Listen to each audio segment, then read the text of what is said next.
کہ اللہ مسبب الاسباب ہے، وہ اسباب کا پابند نہیں ہے، وہ اسباب کا محتاج نہیں ہے، اسباب اس کے محتاج ہیں۔ اگر یہ یقین ہے تو اللہ پر ایمان ہے، یہ نہیں ہے تو تمہارا ایمان اسباب پر ہے، وسائل پر ہے، ذرائع پر ہے، مادیات پر ہے، اللہ پر نہیں۔ اس وقت کہاں راستہ تھا؟ کوئی راستہ تھا؟ سمندر ہے اور ادھر سے لشکر آ گیا ہے۔ کلا ان معی ربی سیہدین۔ اب دیکھیے ایمان کہہ دینا آسان ہے، ہوا معکم اینما کنتم، جہاں کہیں بھی تم ہوتے ہو اللہ تمہارے ساتھ ہوتا ہے، لیکن اس کا یقین قائم ہو جائے تو زمین و آسمان کا فرق واقع ہو جائے۔ یہی بات ہوئی حضور کے ساتھ۔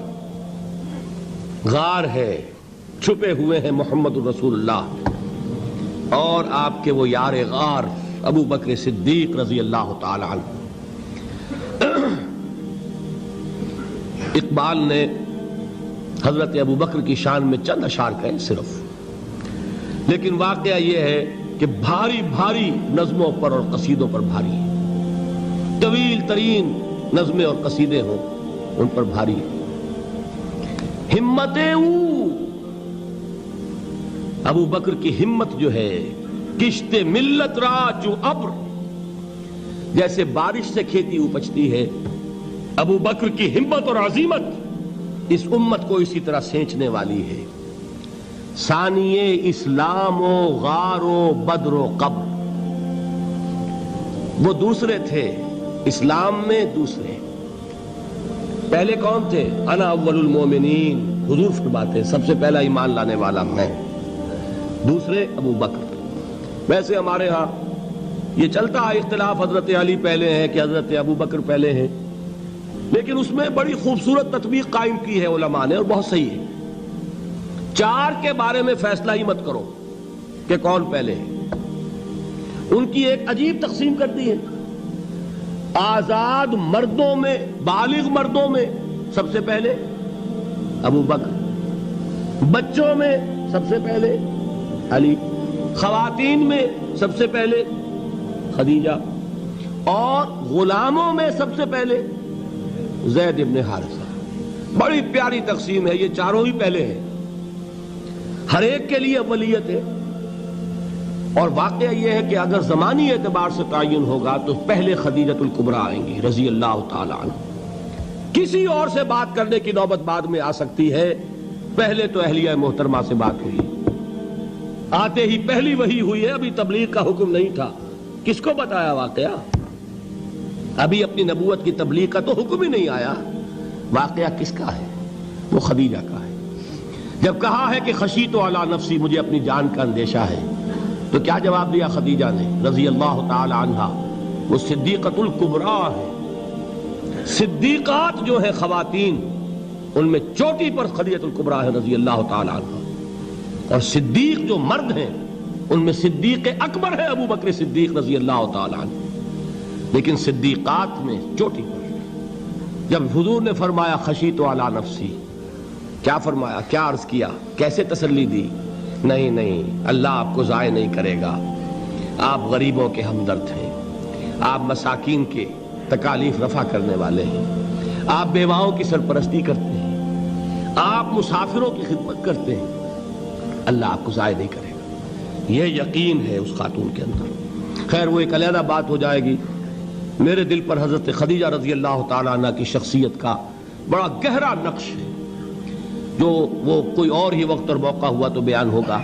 بہرحال اقبال نے ایک مصرے میں جو چار اولیتیں جمع کر دی ہیں، ہمتیں او کشت امت را چو ابر، ثانی اسلام و غار و بدر و قبر۔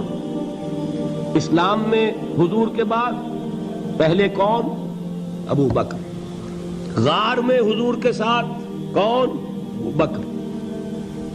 بدر کی رات اللہ کا رسول سربسجود، وہ جھاڑ، وہ گھاس پھوس کی جو جھوپڑی بنائی گئی تھی، اور وہاں تلوار ننگی لے کر پہرا دینے والا کون؟ ابو بکر۔ اور اس حجرہ عائشہ میں محمد کے بعد سب سے پہلے دفن ہونے والا کون؟ ابو بکر رضی اللہ تعالی عنہ وصلی اللہ علیہ وسلم۔ وہ جو معاملہ میں سنا رہا تھا غار ثور کا، حضرت ابو بکر بھی حضور کے خیال سے لرز گئے ہیں. آپ کو یاد ہوگا کہ جا کر پہلے تمام جتنے سوراخ تھے انہیں بند کیا ہے. ایک سوراخ رہ گیا تھا جس کو بند کرنے کے لیے کوئی کپڑا نہیں تھا. وہاں اپنی ایڑی رکھی ہے. تب کہا ہے حضور سے تشریف لائیے, اور اپنے زانو پر حضور کو لٹایا ہے. اور وہاں کسی موذی جانور نے کاٹا ہے. حضور کی آنکھ لگ گئی تھی. اس وقت اس بل کے اندر جو بھی بچھو ہے کیا ہے واللہ عالم, اس نے کاٹا ہے. اس کی تکلیف کی وجہ سے ابو بکر کی آنکھوں سے آنسو ٹپک گئے. حضور کے چہرے مبارک پر پڑے ہیں تو حضور جاگے ہیں معاملہ کیا ہے. ایڑی نہیں ہٹائی وہاں سے, مبادا وہ جانور وہاں سے نکل کر محمد الرسول اللہ کو کوئی گزن پہنچا دے. ابو بکر کی ایڑی ہے, جس طرح چاہے کھا لے, ختم کر دے, جان نکل جائے تب کوئی آنچ آئے محمد پر تو آئے, لیکن جیتے جی نہیں. وہ ہے ابو بکر. حضور کے خیال سے اس وقت حضور نے پھر اپنا لعاب دہن لگایا ہے, اور اس سے پھر آپ کی تکلیف ختم ہوئی. جیسے خیبر میں حضرت علی کی آنکھ دکھ رہی تھی, اس کو جو شفا حاصل ہوئی ہے وہ بھی حضور کے لعاب دہن سے ہوئی. تو بہرحال اس وقت انہوں نے کہا ہے کہ اے نبی یا رسول اللہ, اگر اس وقت ان میں سے کسی نے غیر ارادی طور پر بھی اپنے قدموں کی طرف جھانک لیا تو پکڑے جائیں گے.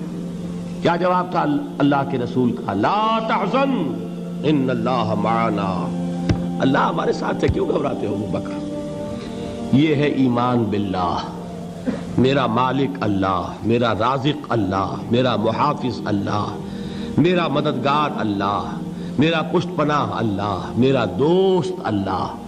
یہ دوستی ہے اللہ کی جو لب لباب ہے, حاصل ہے ایمان کا. اسی کا نام ولایت ہے. اولیاء اللہ کے سروں پر سینگ نہیں ہوتے. جس کے دل میں ایمان راسخ ہو چکا ہو وہی اللہ کا ولی ہے. جسے اللہ پر یقین ہو چکا ہے وہی اللہ کا ولی ہے. جسے یقین ہے اللہ میرے ساتھ ہے, میرا مددگار, میرا پشت پناہ, میرا ساتھی, میرا دوست, میرا محبوب, میرا محب. اللہ اہل ایمان سے محبت کرتا ہے. واللہ یحب الصادقین, ان اللہ یحب الذین یقاتلون فی سبیلہ صفا کانہم بنیان مرصوص. اللہ محبت کرنے والا, اہل ایمان محبوب, اور اہل ایمان محبت کرنے والے اللہ محبوب. والذین آمنوا اشد حبا للہ. آپ تصور کیجئے جسے یہ رشتہ ایمان یا رشتہ ولایت حاصل ہو جائے, الا ان اولیاء اللہ لا خوف علیہم ولا هم یحزنون. آگاہ ہو جاؤ, اللہ کے دوستوں کے لیے نہ کوئی خوف ہے نہ کوئی حزن ہے. اور میں بیان کر چکا تھا, خوف اور حزن کے خاتمے ہی کا نام امن ہے. زوال خوف, زوال حزن. یہ خوف اور حزن کیوں آتے ہیں بار بار؟ اللہ تخافوا ولا تحزنوا, دونوں آ گئے. الا ان اولیاء اللہ لا خوف علیہم ولا هم یحزنون, پھر وہی دو. وہ کیوں ہے؟ خوف ہوتا ہے کسی مستقبل کی بات کا, یہ نہ ہو جائے, وہ نہ ہو جائے, یہ نقصان نہ پہنچ جائے, یہ تکلیف نہ ہو, یہ غضب نہ آ جائے. خوف ہے مستقبل سے. حزن ہے یہ کیوں ہوا, یہ نہیں ہونا چاہیے تھا, یہ میرا فلاں چیز میرے ہاتھ سے جاتی رہی ہے, فلاں موقع نکل گیا, اب بیٹھے ہوئے ہیں اندر ہی اندر کڑ رہے ہیں, صدمہ ہے اور رنج ہے. اور جو اللہ پر ایمان رکھتا ہے وہ جانتا ہے ما اصاب من مصیبت فی الارض ولا فی انفسکم الا فی کتاب من قبل ان نبرأها ان ذلک علی اللہ یسیر لکی لا تعصوا علی ما فاتکم ولا تفرحوا بما آتاکم واللہ لا یحب کل مختال فخور. اس زمین میں یا تمہاری جانوں میں کوئی تکلیف, کوئی مصیبت نہیں آ سکتی سوائے اس کے کہ جو اللہ نے لکھ دی ہو, اس سے پہلے کہ وہ ظاہر ہو. جس کو یہ حقیقت معلوم ہو گئی اس کو یہ طرز عمل اختیار کرنا چاہیے. جو چیز چھن جائے, جاتی رہے, چھوٹ جائے, اس پر افسوس نہ کرو. کس نے چھینی؟ دوست نے. دوست کے فیصلے پر شکایت. دوستی کو بٹا لگا رہے ہو, سرے تسلیم خم ہے جو مزاج یار میں آئے. اگر دوستی ہے تو پھر تو تمہیں گردن جھکانی چاہیے کہ ہر چہ ساقی ماریخت عین الطافست, جو بھی میرا ساقی میرے پیالے میں ڈال دے اس کا کرم ہے. جو اس کی طرف سے آئے اس پر کوئی رنج نہیں, کوئی صدمہ نہیں, کوئی غم نہیں, کوئی شکایت نہیں, کوئی شکوہ نہیں. اور جو ہوگا وہ اس کے اذن کے بغیر نہیں ہوگا, اور اس کا اذن ہوگا تو یقیناً میرے لیے خیر ہی خیر ہے, چاہے وہ ناگوار شے ہو, بظاہر مجھے اچھی نہ لگ رہی ہو، میری شارٹ سائٹڈنس میں مجھے وہ نظر آ رہی ہے کہ میرے لیے بری ہے، لیکن قرآن نے کہا ہے عَسَىٰ أَن تَكْرَهُوا شَيْئًا وَهُوَ خَيْرٌ لَكُمْ وَعَسَىٰ أَن تُحِبُّوا شَيْئًا وَهُوَ شَرٌّ لَكُمْ وَاللَّهُ يَعْلَمُ وَأَنتُمْ لَا تَعْلَمُونَ۔ ہو سکتا ہے تم کسی چیز کو ناپسند کرو درحال کہ اسی میں تمہارا خیر ہو، اور ہو سکتا ہے تم کسی چیز کو پسند کرو درحال کہ اس میں تمہارا شر ہو۔ اللہ جانتا ہے، تم نہیں جانتے۔ جب مجھے یہ بات معلوم ہو گئی، میں نے اپنا معاملہ اللہ کے حوالے کیا۔ سپردم بے تو مایا خیش را، تو دانی حساب کم و بیش را۔ اے رب، جو تو چاہتا ہے وہ ہو، تیرے علم میں جو شے میرے لیے خیر ہے وہ ہو جائے، میری کوئی پسند نہیں، میری کوئی چاہت نہیں، یہ ہے راضی برضائے رب۔ اکبر الہ آبادی نے اسے کہا ہے رضائے حق پہ راضی رہ، یہ حرف آرزو کیسا، خدا خالق، خدا مالک، خدا کا حکم تو کیسا۔ جب میں آ گیا بیچ میں، میری پسند، میری مرضی، میری خواہش، میری چاہت، یہی تو شرک ہے۔ ما شاء اللہ کان وما لم یشاء لم یکن، جو اللہ نے چاہا وہ ہوا، جو اس نے نہیں چاہا نہیں ہوا، اختیار اس کا ہے، میرا تو نہیں۔ رضائے حق پہ راضی رہ، یہ حرف آرزو کیسا، خدا خالق، خدا مالک، خدا کا حکم تو کیسا۔ اقبال نے اسے کہا ہے فارسی میں، اب آپ کہیں اس کا ترجمہ بھی کرو تو وہ مجھے ذرا اس وقت کچھ بہت ہی بدذوقی کسی بات نظر آئے گی۔ جائیے پوچھئے کسی سے جسے فارسی آتی ہو۔ بروں کشید ز پیچا کے ہست و بود مرا، چے اقدہا کے مقام رضا کشود مرا۔ مجھے تو تمام پیچ و خم سے نکال دیا اس مقام رضا نے، میں راضی برضائے رب ہوں، جو فیصلہ اس کا میں اس پر راضی۔ تو کہاں کا حزن اور کس کا خوف، یہی زوال حزن اور زوال خوف، یہی ہے امن، یہ نتیجہ ہے ایمان کا۔ تو جان لیجئے یہ ہے لب لباب، یہ ہے حاصل ایمان کا۔ یہ ہے تو ایمان ہے، یہ نہیں ہے تو ایمان نہیں۔